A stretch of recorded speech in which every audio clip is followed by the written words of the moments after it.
video purposes and stuff like that. No, that's how that goes. What we're going to deal with here today, and it's interesting here. What we're going to deal with here today is, as usual, the sister came up. I had a book about the devil and the demons and all that kind of stuff, and she asked the question, why do you have this type of information and stuff like that? And I said, well, this is the problem about knowledge. And there's a difference between inspirational ceremony, which most things happen to be, and actual knowledge. When you come to a lecture and you hear things that you've already heard, that ceases to be knowledge. That's just another combination of data. And it's a form of inspirational ceremony, but it's not knowledge. Knowledge is supposed to be cutting-edge research where you're dealing with things that you normally don't deal with. Normally, that's what knowledge is. And whenever you hear other things, it's probably some form of masturbation, regurgitation, or whatever, but it's not really knowledge or gnosis, knowing. And so, therefore, since this has been pushed to the back, and this is as far as what we call the dark side, or what we call those unknown mysteries. Remember now, to the average Christian, the Egyptians were the devil. You know what I'm saying? One man's God is another man's devil. Just to piggyback off of this particular conversation, we got many things we need to deal with. But take for instance, we know in the history of religions, we're going to even start with ancient Kemet, or ancient Egypt. You had your Typhonian Egyptians, which is pre-dynastic Egyptians. Their god became the devil to the dynastic Egyptians. You see, we know that the whole Hebrew cult came up out of there, so therefore the general Egyptian pantheon became the devil to the Hebrew cult. And as you know, the Hebrew themselves became noted as insignificant and also the aspect of the devil to the Christian cult. And the Christian cult and all of that became also, as the Islamic aspect say, corrupted. So one man's God is another man's devil. That's why we are pushing this particular book at this particular time. This book came out in 2000, and it is a must-have for everybody. This is a book called The Dictionary of Ancient Deities by Patricia Turner and Charles Russell Coulter. Patricia Turner and Charles Russell Coulter. This book is one of the few books that there's a lot of these books where you have the multiple deities and stuff, or dictionaries of these ancient deities. But this particular book is very important because at the bottom of it, they tell you to compare with such and such, which is a cross culture of something. So they will tell you to compare in Egypt with Aset or Isis, compare in Babylonia with Ishtar. And so you get a synopsis and a cohesiveness about how this particular thing worked when it comes to the comparative religion. So this is one of the best ones. And they were honest enough. This guy, Charles Russell Coulter died in 97. And Patricia Turner is the one I think that got the work published, completed the work. But he was honest enough to use scholars such as Gerald Massey, which is the European 19th century scholar that most European scholars made him persona non grata, or the social pariah of the scholarly world, where they simply just won't put you in the bibliography. So this is how you basically ban people. You just don't acknowledge them in the bibliography. And what would be your reference or your sources. So this is interesting here. Because he said that this particular stuff got its start in Africa, and the Egyptians were black, and he went into the whole 9 yards from 1888 to 1907. You see what I'm saying? From 1907. And he happens to be white. But as a result, he became this particular social pariah of the scholarly world, where most European scholars don't mention Gerald Massey. Only some occult scholars, and as you know, when we had the resurgence of African history in the late 80s and the early 90s, a lot of our particular illustrious scholars use Gerald Massey. Well, Charles Russell Coulter was honest enough to put Gerald Massey in the bibliography, as well as Sheikh Anta Diop. As you know, the Senegalese, what's that? Senegal, wasn't it? Yeah. Where the Senegalese scholar of all time, Sheikh Anta Diop, is in this particular book. You see what I'm saying? So they were honest enough to try to take everything that they could get around the world and comprise it all in this particular edition. And this is the one that I'm pushing. You can get this at any Barnes and Nobles and Borders in the mythology section. In the mythology section. This is what we're dealing with. Now, it is interesting here, because I said the spirit world will let me know exactly what audience I'm coming to. Now, this is interesting here. As you see, we have a group of people from the Caucasian persuasion in the audience. I asked the spirit about a week ago and also on the plane. They were saying, this Homeland Security, this conspiratorial act of 9/11 that pushed everything what you have with the war now is gone to a level to this so advanced now until it is even beyond race in the particular aspect of you got certain factions that's trying to win. It's the same thing that happened with your guy, the actor Tim Robbins, that spoke out against the war, and they had something as simple as a baseball celebration of the movie, what's that movie on? Bull Durham, and they decided they didn't want to invite him to the actual celebration. So you're talking about something, whereas something that is being opposed on a certain level until it is gone bigger than just an inner conflict of just American aspect, where you would have 1 million people in Britain that would come and would march in the streets against this war. You see what I'm saying? Against this war. Now, I saw this coming in the late 90s. There's a store in Atlanta that I go and I visit. And I'll be the only black in there. And they will have these so-called these right-wing Republicans. And first of all, we all know, you should know by now, that there's a conspiratorial level, and we'll get into some of this mind control thing, that's above the whole party system. And they would be in there, and over the years they developed such a hatred for liberals, and I'm like, well, they asked me what I feel about it. I said, I really don't give a damn about it because I don't associate with any of these particular parties, because I know that there's a conspiratorial level that is bigger than that. I told them, I said, but I said, it's interesting here that you all have gone and created out of your white race a hatred between, and it has nothing to do with black, a hatred between each other based on some party system. And I'm like, my goodness, this thing has gone to a particular level. I said, all of a sudden, a complete hatred. And I'm like, man, all of a sudden this thing is gone to a particular level, whereas you have the liberal, or the conservative. I'm like, there's a whole other warfare going on here. Same thing that's going on in the occult world, because as you know, I deal with what is called the esoteric teachings, which I'll get into in a few minutes. There's different types of struggles that are going on, and I'll get into that type of stuff as we go on. But the point about it here is, it is interesting, and I say, because the spirit will let me know based on what this particular stuff is turning to at this particular time, as far as the conspiracy of America and the particular aspect of what is going on since 9/11. This thing has grown to a level that, and I'll go into some of the science on this particular mind control.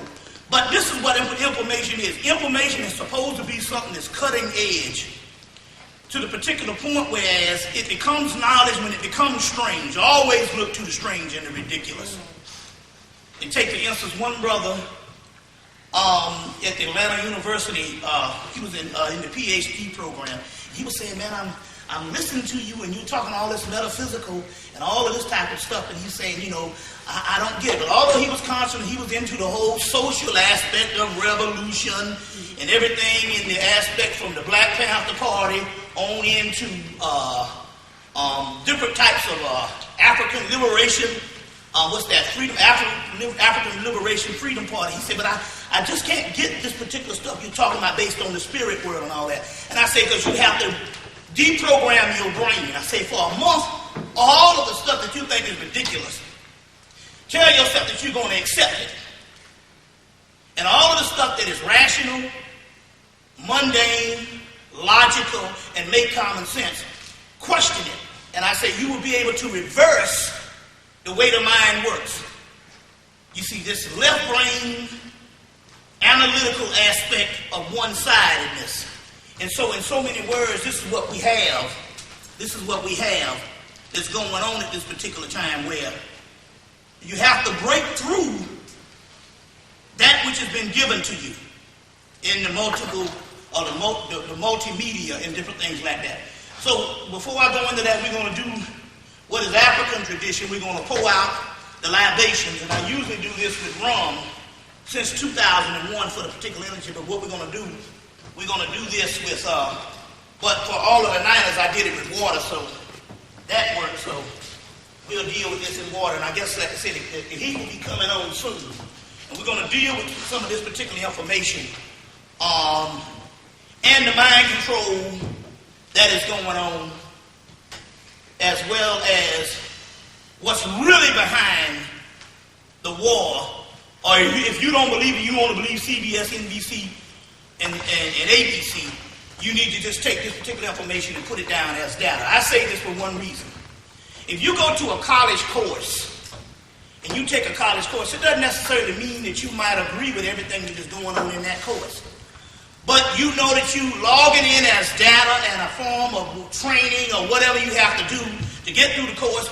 But then again, to just familiarize yourself or expose yourself to a vast field of knowledge and information, it doesn't necessarily mean that you necessarily agree with it. That's not important. What is important is to appreciate knowledge that's coming from all different sides. Like take for instance, the average person, if you go to any Ivy League school, the average person might say, walking around, I don't believe in all that crazy stuff. All that metaphysical or all that occult, all that's evil. Yet, majority of the publishing houses that produce some of these magazines, one of the biggest ones is Princeton, that produce some of this occult information. Princeton, University of California, Berkeley, even Harvard. You see, so my point here is while the general people might say, no, there's a certain way we deal with stuff on the college and universities. The college and universities have been doing what they have been doing all the time. Case study and logging in the information of every culture they can find. You see what I'm saying? It's about like the Smithsonian that's going down to someplace in Alabama in the 1920s to get some blues singer that the rest of the country might think is some ignorant stuff. They just had a whole a thing on the blues a couple of months ago. And all of this was coming from the archives of the Smithsonian and different universities. So apparently, while we might think that there's a certain scholastic way we need to look at things, the Scholarly Institute makes sure that they keep a chronicle of everything that's going down. Because you never know when things might change. Like 90% of what we thought was the complete facts in 1970 damn near has been disproven, even in science. So we're always talking about our ongoing research. So it's the same concept when we're talking about this particular information. This particular information, especially as black people, being prisoners of fundamentalism for most of the 20th century, that is our crack cocaine, is goddamn fundamentalism. And you know what I'm talking about. The gospel is more deadly than any crack cocaine ever was. But we're talking about mind control. So, as a result, I want to pour the libations, and we can get into this particular information, and sift through this particular information. Like for the people who haven't heard me, I've been on the road. I've been doing this particular information for going on 12 years now. Mainly I started out to actually teach black people a particular side of information that has been prominent in the white community about 120, 130 years of what we call the esoteric side. So what had happened was, for the people that don't understand the story, we had an intelligentsia about 15 years ago that we always have these particular resurgence of information. We had them in the 1930s with W.E.B. Du Bois and Marcus Garvey. You know what I'm saying? And you had these arguments between W.E.B. Du Bois and Booker T. Washington and Marcus Garvey. Then, you know, in the late 20s, then in the 30s, you started having these groups pop up like the Nation of Islam or what's your boy, Noble Drew Ali. And there's always these things, they rise and then they fall. And in the 60s, we would have an escalation of things that would go on, and we would have these particular times of learning in the black community about every 20, 25 years. So we know that in the 60s, when we decided to learn and to tap back into Africa or tap back into our particular culture, we did so with Swahili and mainly African, West African culture and all, and then we got messed up in the fashion, and then the damn shit went out of style with the fucking fashion. You know how that goes. You know what I'm saying? So the Afro went out of style, and you know, because if you go get the movie Cotton Comes to Harlem, they're wearing the same African clothes that they were wearing in the early 90s.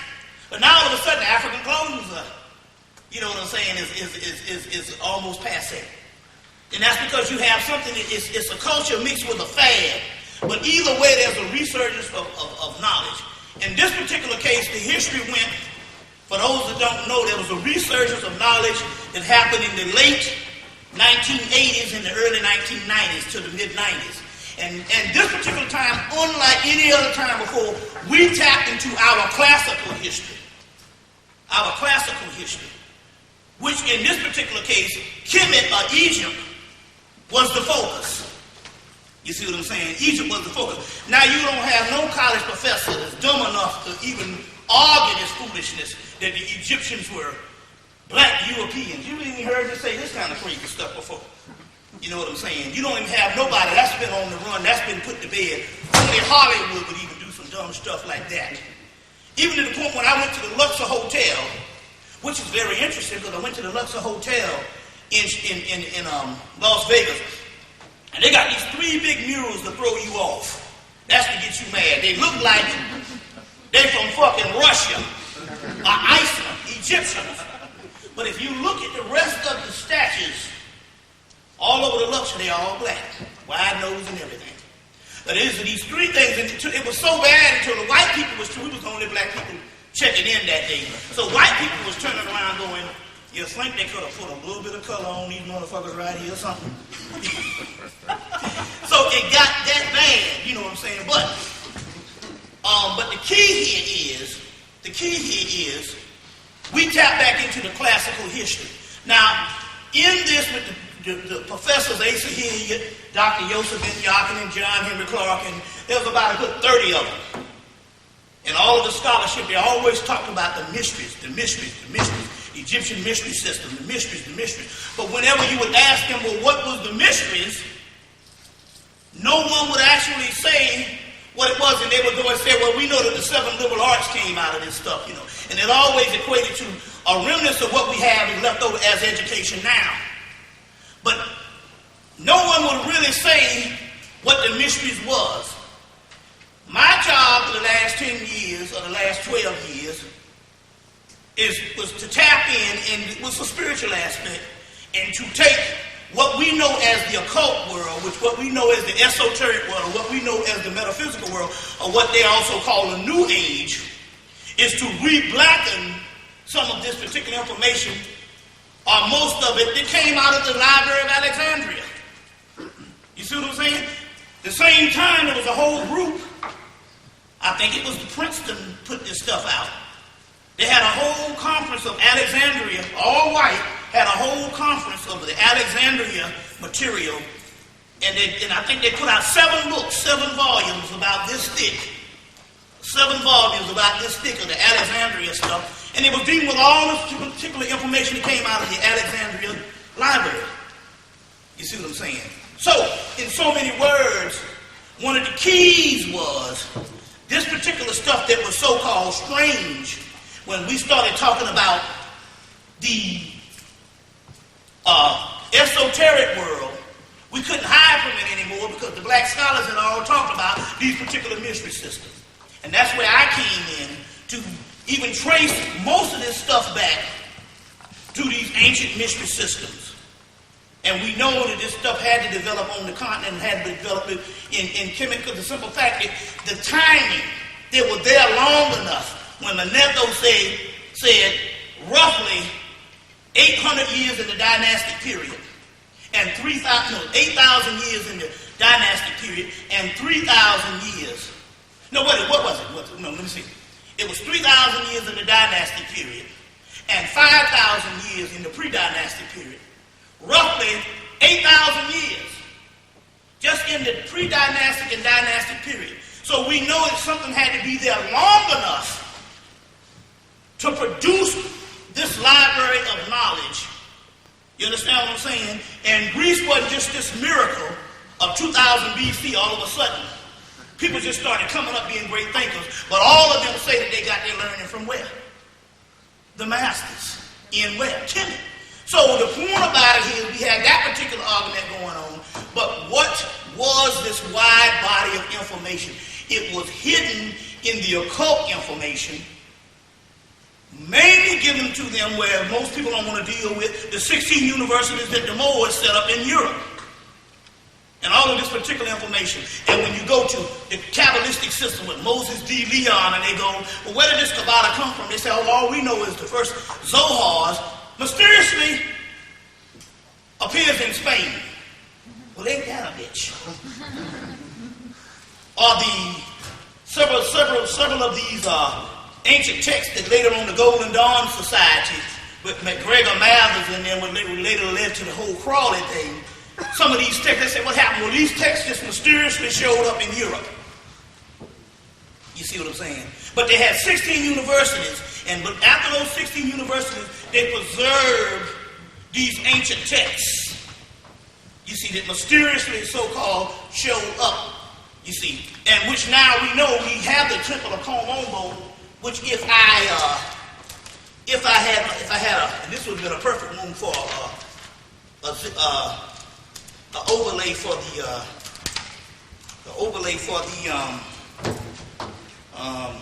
the overhead, where we'll show the picture of the Kabbalah on the walls of the Temple of Komombo, where they're actually holding up the Tree of Life on the Temple of Komombo in Kemet. We have that picture that we've been showing for the last 10 years. See if I got a picture of it.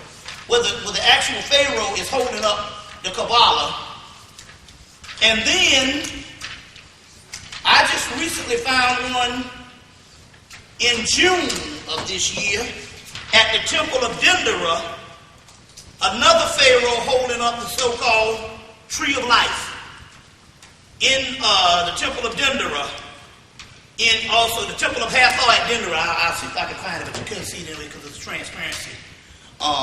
The Temple of Hathor at Dendera. So, as a result, they said, well, we know that the Tarot came out of Egypt. The Tarot came out of Egypt, but on the other hand, we know that the Tarot somehow lines up with the Kabbalah. Well, this is interesting. But they all say, well, these things have their mysteries long before Egypt or Kemet, which is another thing we have to get out of at this particular time because it's been proven that the earth was one landmass. Hell, they proved that by 1970. What's the guy that was the geologist one guy that talked about the earth being on tectonic plates and the whole Pangea theory was in the early 1900s, but the reason why it didn't come about until the 1970s is because the guy was a meteorologist studying weather, or what you would call it in the early 1900s, and he wasn't a geologist, so the geology department the geology, the society of these colleges and universities took his work and put it to the back burner because it was almost an embarrassment because they didn't come up with the whole Pangea thing. So we're talking about one landmass, and we're also talking about the Atlantis, Lemuria. You see what I'm saying? There's different names, Terra, Alchemoria. So this also means, and so we have the Afrocentric professors say, well, we can't deal with the Atlantis thing. They didn't say that there wasn't an Atlantis. They just said that they didn't have enough evidence on it. So they couldn't deal with the Atlantis thing. But everybody agreed, including Dr. Ben, that yes, there was a sage that told the Greek Solomon about this mysterious land, Atlantis. You see what I'm saying? So we have this particular part, but I've learned at this particular time that we must understand that we're talking about something that is so old when we're talking about the earth. We'll get into this in a few minutes because there was a Disney special that came on in 2001. It was a Disney special that was doing something on Atlantis. It was getting ready to do this particular movie on Atlantis. And they came out with this show on Atlantis on how this thing could have been. And they traced some of the stuff at Coast of Bimini. But they ended up saying a lot of stuff they're finding that's in Cuba. And they got people all over the world that's digging in Cuba now. But they made such great effort to explain that we cannot go and say things, the truth, based on the evidence we have, because they all said this. We also have a history on this earth of people destroying history and evidence. So you can't say, well, based on the evidence, that's just not true. We just don't have the evidence because we know that they burned libraries. We know that they destroyed history all over the planet. You see what I'm saying? And so we know that culture's destroyed based on cultures taking over. That's one of the things they do. They ramshack the stuff and they destroy things. So you can't say that things doesn't exist based on the evidence you have because we always know that historically, if you can admit that historically they burned records, you see, then you can't just say, oh no, that doesn't exist. So that even that we also have a form of scholastic, slavery. You see what I'm saying? And the whole concept about the spirit world, when you box something in, that's when it dies. Like they say, when the anthropologists come, the gods depart. You see, the gods depart. So we're going to pour libations and get this particular show on the road because we got a lot of information. What I want to deal with right now, and what I want to deal with right now is I want to deal with some conspiratorial things that is going on. That is going on to put another look at the times that we are in, because it's very important based on this Iraq thing. It's very key, because I'm going to show you the other side on what's going on that they don't want you to know. Now, also, because we deal with the occult world, or we deal with the esoteric world, there's several ways to find out information. There's the ways to find out information with the existing information that is on the earth, but there's also information to find out in what is called a quote-unquote psychic realm. But there's another level to the psychic realm, not the D.R. Warwick psychic realms. There's other levels of this particular thing, so we need to unearth that particular information that is going down because it's key at this particular time. So I want to pour libations. And I'll explain what is going on. We're going to give you a series of entities, and that's why we pour libations and stuff, because we don't just deal in a sectarian system of your belief system or whatever. I mean, it is stupid for a doggone Eskimo to believe in a Jewish savior. You know what I'm saying? That's just as stupid if you saw a Chinese named Jones. You know some shit is fucked up and something's wrong. You know what I'm saying? Something is wrong and something is rotten in the cotton when you see a Chinese named Jones. We suffered that fate. But it also says in the Hermetic scriptures, they say, although your body will look like the Egyptian or the African, as it says in the Hermetic text, Walter Scott's Hermetica, the 1930s, your mind will be of another race. This is history Because we knew we were going into slavery 5,000 years before it happened. You see what I'm saying? There's a reason for that also.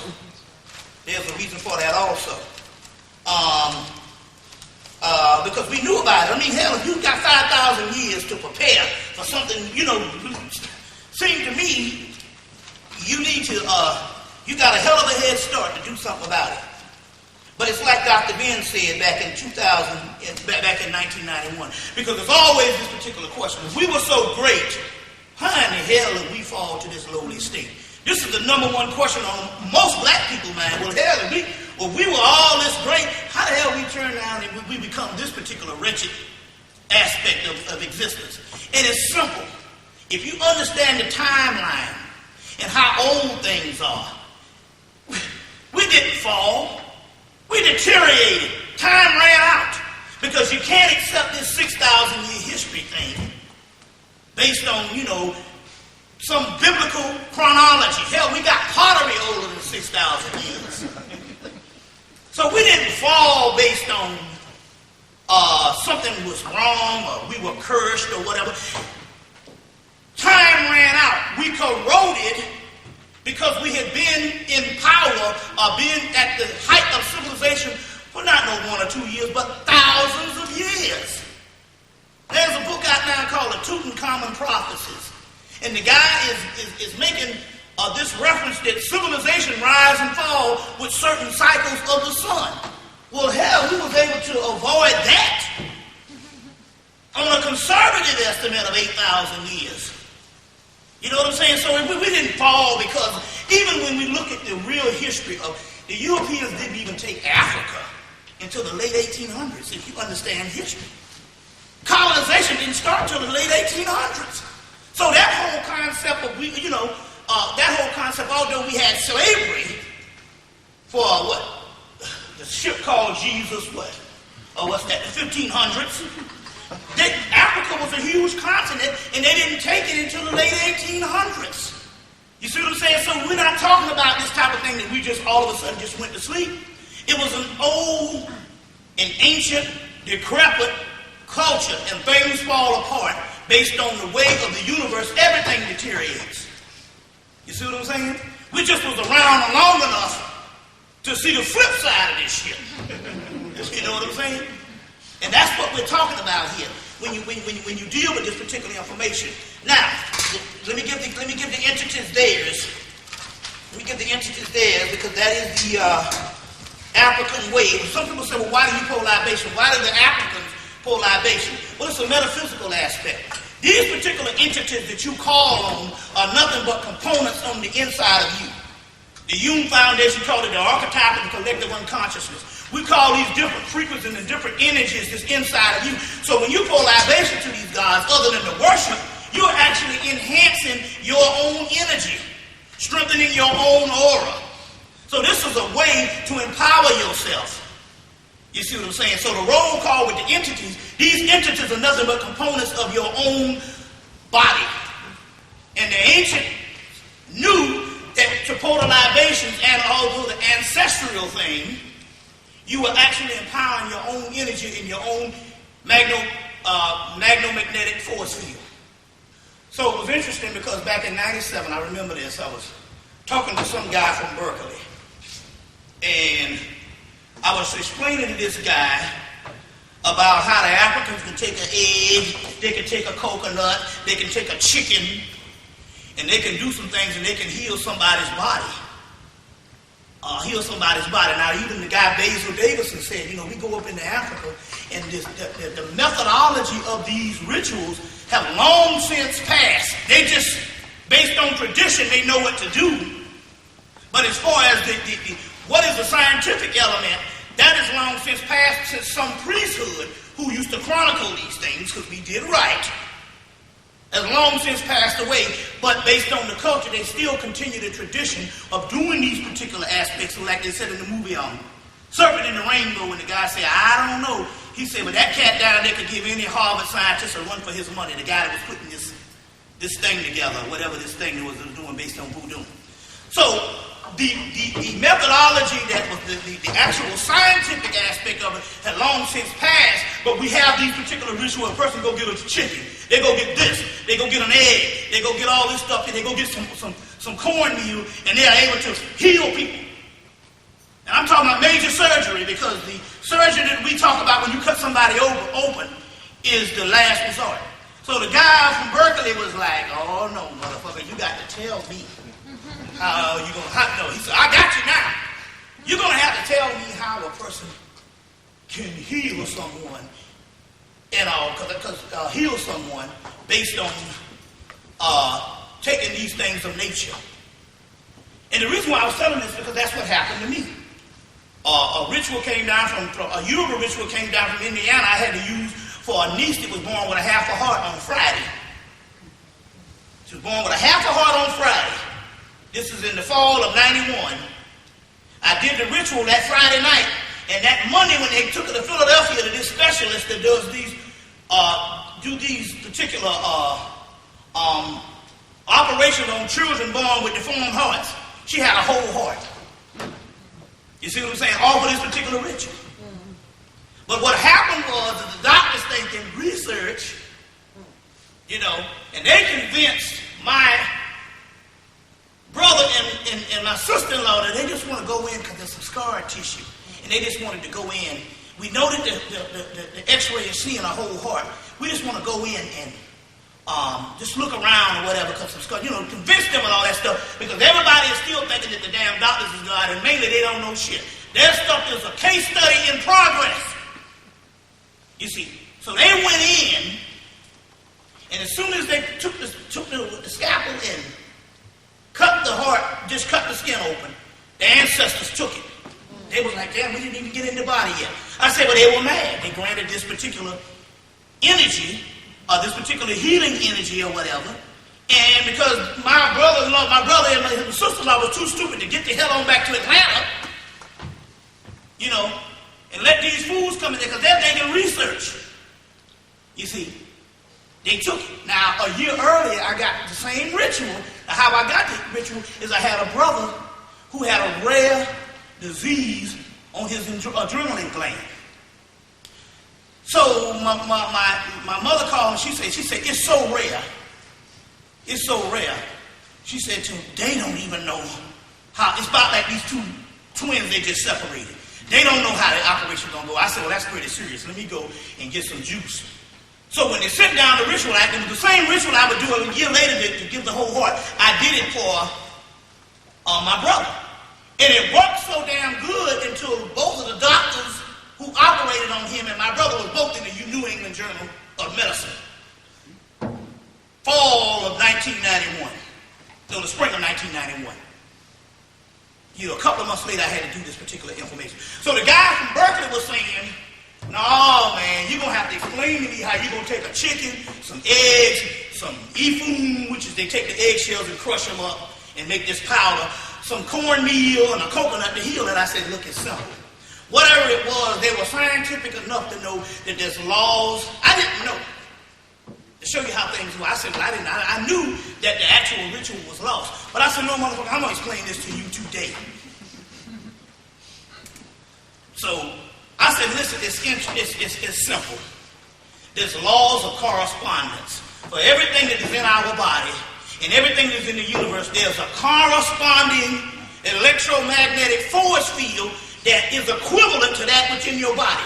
So with every organ or everything in your body, everything in nature, there's an electromagnetic force field that is equivalent to this. These people have been around long enough to understand, or got it from the psychic realm or the spirit realm, to understand the electromagnetic force field. Well, what is equivalent to a heart? What is equivalent to a liver in nature? And the only thing you had to do was line these things up in a ritual ceremony, and it would heal. So in actuality, it was operating on the body with material. You understand what I'm saying? As well as it's the same as someone who be operating inside of the body, because that was the last result.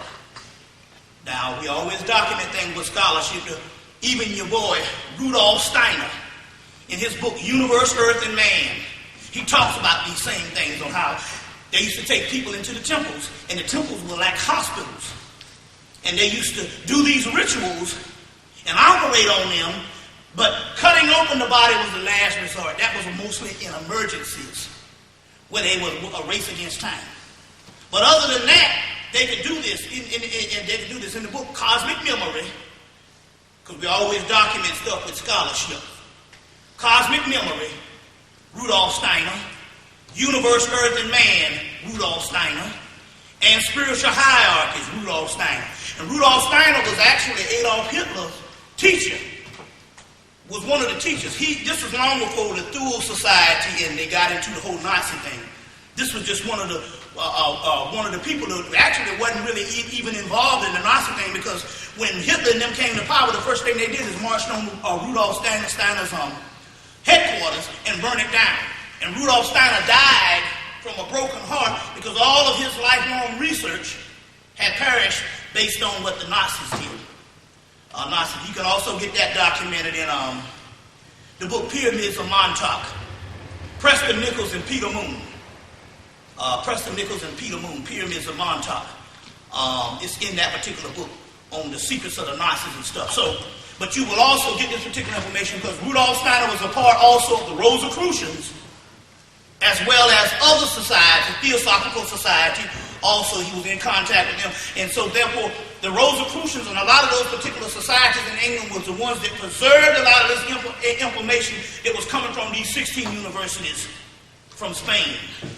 You know what I'm saying? As you know, you can get the documentation on the 16 universities in Spain when you get Ivan Van Sertima's book. What's that? What was the name of that book? Golden Age of the Moors. The Golden Age of the Moors by Ivan Van Sertima. The Golden Age of the Moors, and they talk about those 16 universities. They can document that in that particular book, as well as the guy Jose Pimenta Bay, who just got his PhD in Moorish history in the early 90s. That's doing work. He got a whole book out, several books out. There's a new book out dealing with the American Moorish Society of Children of Othello. But we have this particular information, so they preserved all this particular information. Now, so it's documented in there how this thing goes. So we line up the particular frequencies by pouring libations. Pouring libations. Usually they like the good stuff, which is the rum and all these types of things and all. But water is also good too. I did water for 10 years until I took it to another level. We'll get into this particular aspect of things. This particular aspect of things, and it's interesting here. Well, let me go and pour the libations before we go on. Y'all all right? Yeah. Okay. For those particular people, for me, how many people heard me speak before? How many people? Okay, for the people that heard me speak before, and the people are familiar, when you do the libation, I call on the different entities from around the earth. You go Ashe, which means what? Power. What else does Ashe mean? Prosperity, power, and this is the ritual we go through. So you give an Ashe out. Just remember, all gods are but one God, and all religions are but one religion. And you arguing over customs, cultures, and linguistic aspect, and you don't even get to the meat of the spirituality. 98% of what we call religion is not spirituality. There's a difference. As a matter of fact, most things that are spiritual, religion says is evil. You see what I'm saying? That's evil. You see. So that's the key. Now, all right. So let's deal with the roll call. I'm going to start with the new edition. Like I said, every particular one entity, this book, the Dictionary of Ancient Deities, is a must-have based on the scholarship. And about in the last 15 years I have gone through, I go in a bookstore and I can't even find anything to read. And I got a hold of this at the first of the year, and I was like, wait a minute, hold on. I saw this book on the shelf in 2000, but after so many books, okay, then, they got another dictionary out. When I was looking at this one, because one of the sisters named Angela had it, and I'm like, wait a minute, this is the one. Because it deals with the correspondence, and that is the key to unlocking the mysteries of these religions, if you can understand its corresponding order. You see, that's the mystery. That's the mystery. That's even in Aleister Crowley's 777 that he attempted to do in Aleister Crowley's book 777 and other Kabbalistic writings to try to show these corresponding deities. And that unlocks it from this sectarianism. You see what I'm saying? That you're locked into these particular different isms and all this type of stuff. And it shows the commonality of all of this. And this particular one I'm celebrating because it's one of the best ones. Because at the bottom of each deity, they say compare with this. And then you can get so good until you start finding the character traits, which I've done over the last 15 years. And then you can compare them even though they're not saying it in here. I'll give you some examples. I'll give you some examples in a few minutes. So this polarization, I want to deal right now with the edition coming out of the latest edition coming out of Puerto Rico, which is the Congo rights that was lost. The Congo rights, which was lost a couple of years ago, but it was just this is very interesting. We finally got some of this particular information of the Congo rights called Apollo Monte, coming out of Puerto Rico in 1994. There's nothing on the internet or anything. But it's interesting here because they started opening up Cuba recently, at least the last 3-4 years, and all of a sudden, this particular information is coming out on Palo. There's a whole new book that just came out in December on Palo Monte. It's called The Book on Palo. The Book on Palo. So this is the Book on Palo Monte. This is a Cuban. This is a Cuban guy that's putting out this particular information. His name is, let's see if I can find this guy's name. His last name is Baba Raul Canizares. And don't ask me how to spell this yet. Baba Raul Canizares. And it's a book on Palo. So the Palo is the only one that is not in here. The Voodoo, the Yoruba, and everything else is up in here. From everything around it, and even the Chinese, the Japanese, they preserved all of it.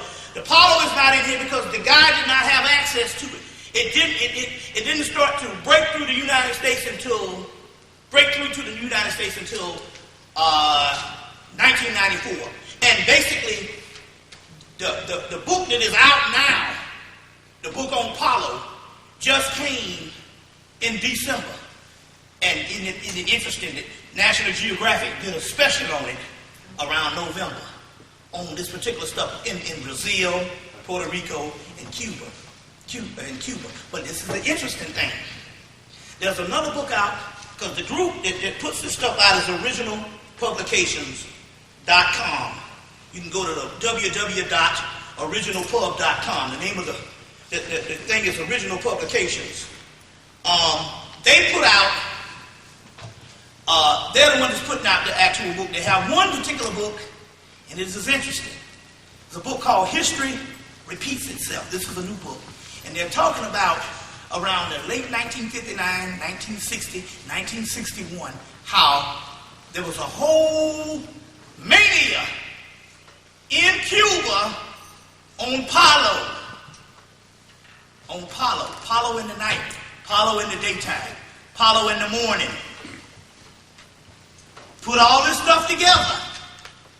You see what I'm saying? Everything, whenever there's a revolution or whenever there's some type of conspiracy, you always have to go back to his magical part, because that's what John Stockwell said. John Stockwell is a white guy that worked for the CIA for 25 years, and he got a book I call My 25 Years in the CIA. And you might even find his particular tape. And like John Stockwell said, they said, well, what was your job? He spent 25 years in the CIA, and his 25 years was on the continent of Africa. He said, my job was to seek out underground secret societies. John Stockwell. You understand what I'm saying? So here it is. You have this other dual history going on, and this Palo, which is the most powerful stuff on the planet, all of a sudden has this resurgence that's going on. You add that with the vice, because that's all spiritual. You understand what I'm saying? You got gambling and all that stuff down there. You see what I'm saying? In Havana. between that and Las Vegas didn't have the magic. Remember, gambling, vice, drinking, partying is quintessential to the spiritual system. Everything that the damn Bible tells you not to do. That's right. That is the essence of spirituality. That is the Dionysian, Bacchanalian mode.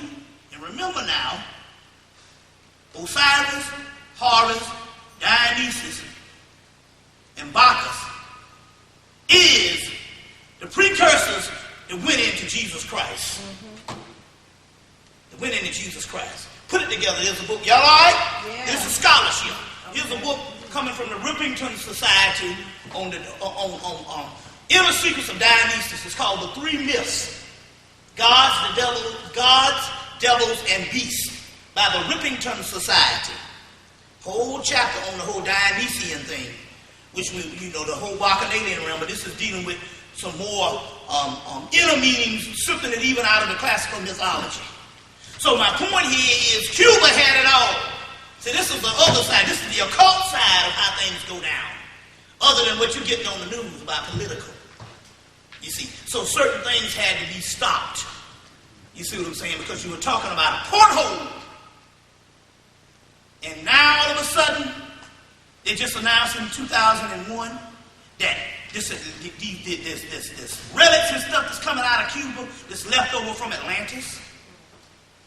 The British occultist, Kenneth Grant, one of the Crowleyites, also announced in 1994 that Haiti is a leftover planet, a leftover island coming from Atlantis. Well, if it was all one landmass, and you can fit all the shit together, you understand what I'm saying? Then you can understand the concepts here, how all this stuff is left over, you see, and why certain things are the way that Haiti just celebrated 20 years of AIDS. You understand what I'm saying? In a closed society, all of a sudden they mysteriously come down with AIDS. You understand what I'm saying? You got to understand germ warfare and different things. So let's go into the libations. We're going to start with the Apollos, and we're going to go into traditional ones. We'll start with Apollo and all the other ones and get this particular energy going down. Y'all all right? Yeah. Zarabanda, Zarabanda, Zarabanda. Ashe. So for the people that know, give me some loud ashes. All right. El Cristo Negro. Ashe. It's interesting here why this thing didn't come to the United States until we found some. You don't even get the stuff on the internet. Why it didn't come to the United States? Because you have an El Cristo Negro. This is a Puerto Rican El Cristo Negro. Ain't that something? El Cristo Negro. Ashe. La Spiritus and Tranquilis. Ashe. La Santissima Muerte. San Simon. El Cristo Rey. And there's a big old statue of El Cristo Rey in El Paso, Texas. And they got people from all over the world that do pilgrimage to El Cristo Rey, Lord of the world. But that's Amen Ra. You know, it's either Ra, Re, or Ray. And they got people, other than black folks, because we Christians, that go and make pilgrimage to El Cristo Rey in El Paso, Texas. Ain't that something? El Cristo Rey, Madre de la Luna, Madre de Agua, La Santissima Peter Image, Francisco Ciente Reyes, Mama Shola, Mistis. Okay, all right, let me get some, okay. All right, Abigazu, Akzain, Akza, Akzabodo, Akzamani, Akzasi, Sobo, Babe, Aki, Loco, Adam Loco, Urzuli. This roll call, they know what the water is. Urzuli, Mrs. Urzuli, Urzuli Dola, Urzuli Friba, Kizer Urzuli, Urzuli Noki, Urzuli Boomba, Congo Nasba, Congo Sabi, Congo Capalio, Mamdadongi, Kanga, Boomba, Kita, TGP, TGP Sek, TGP Sik, Marinette Pichis, Mandadangi Muasi, Miss Charlotte, Dallasinian. I've been doing this for years. Okay. Osa, Ase, Heru, Aha, Hasefi, Otija, Tiesha, Sheola, Shumala, Omagumu, Labado, Locayo, Tacumbo, Owalensu, Lalila, Ishta, Monu, Noku, Mana, Inmatu, Titi, Joba. They got an entity called Titi. I said, now damn, when that shit came through, I said, now you know that ain't nothing but motherfucker from the hood. They got an entity called Titi. They also have an entity in Samaria called Mammy. Ain't that a bitch? Mammy. It says right here, documentation, so you don't think I'm lying. Here's the book put out, Myths from Mesopotamia, Creation, Myth, Floods, and other Gilgamesh and others by Stephanie Daly. Stephanie Daly. And in this particular book here, Mammy, mother of all the worlds, the supreme mother goddess, Mammy. Ain't that something? Ain't that something? Yeah. It's interesting here because when my sister-in-law did a lecture down in Atlanta, and she had this remarkable story in Kemet of a creation myth. There's several creation myths. Get the book Marie-Louise von Franz, Creation Myths. Excellent book. Marie-Louise von Franz book, Creation Myth. And in this particular creation myth, coming out of Egypt, coming out of Kemet, there's this story about these two Marys. One Mary wanted to keep things in the stratosphere, in the heavens, and another Mary wanted to expand things. Obviously, they got in this big war, and the other Mary, obviously the one Mary that wanted to expand things won out. But here is this word Mary again in Egyptian mythology. I said, where'd you get this from? She said it was right there in Budge's 2 hieroglyphic dictionaries all that time. It's a whole story of Mary in Budge's hieroglyphic dictionaries. So there's a Mammy. All right, what's going on? Okay, a few, we gotta give a little more. Sekmet, Sashet, Selket, Mazuzu. Yeah, we're gonna get into that. Because the next year will be the 30th anniversary of the Exorcist. You understand what I'm saying? And Pazuzu is a form of Osiris. We'll break that down. That's right, you can challenge me on this shit here. Because it's all about the scholarship. Take what you want, throw the rest away. Xanthes, Casimbo, Dagon, Lucifer. And then interesting here, Alvin Boyd Tune book, 1940. Conferences, you got 8 conferences. The last conference, the Conference of Nicaea, which they took all these books out of the Bible. One of the reasons why they had to convene at the Conference of Nicaea was because they had to reduce the amount of times you see the word Lucifer in those texts. You see, down to 1 in what, Genesis? Because Lucifer and Jesus is one and the same. Both of them are the light bringers. In Genesis, Lucifer fell like the morning star. In Revelation, Jesus said, what? I am the morning star. So in the Conference of Nicaea, Alvin Boyd Tune's book, Lost Light, 1940, one of Professor John Henry Clark's favorites. They had to reduce the name Lucifer, take that out of the text, as you'll understand it. What this was nothing but polarities and different texts that was involved from different cultures, and also we have to bring this thing down to this dualism, or bring this thing down to this fundamentalism to scare the hell out of you. Number one, you must understand, in rituals that are done, they always do things based on cycle. Well, next year will be the 10-year anniversary of the Nicole Brown Simpson thing that went down. Now, they always put it in the damn movement when they want some shit to happen now. All you got to do, if you think I'm thinking, all you got to do is do an investigative report. See, the conspiracy cannot stand up if you are a researcher. All right? So I want to say this here. The only thing you got to do, if you think I'm bullshitting, is you need to find out. See, always look at dates. When you look at the back of a video, you turn it over, video CD, and you always find out what's the date on it.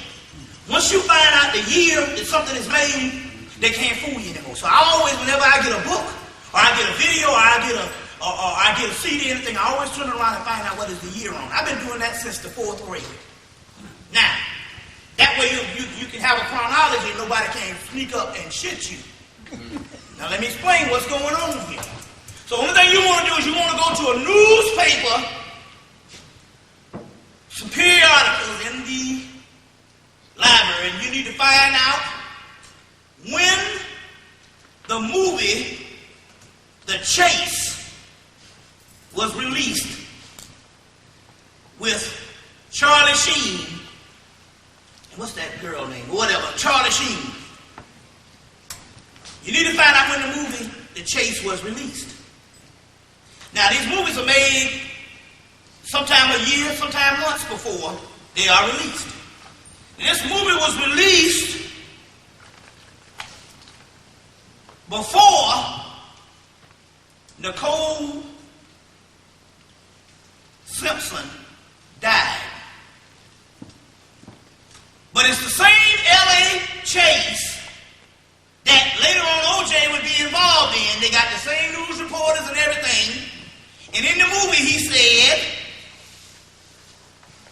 I was innocent, but I cut my hand and they took the DNA and they took the blood from my hand and that's how they convicted me. It's in the movie The Chase. He said, oh, you reaching for stuff. Well, I just want to know if I'm reaching for shit. It's awful mysterious to me how he can get married in 95, a year later, and his best man was supposed to be Kato Kaler. You see, everything can't be just thrown in as coincidence. Now here in this movie, he's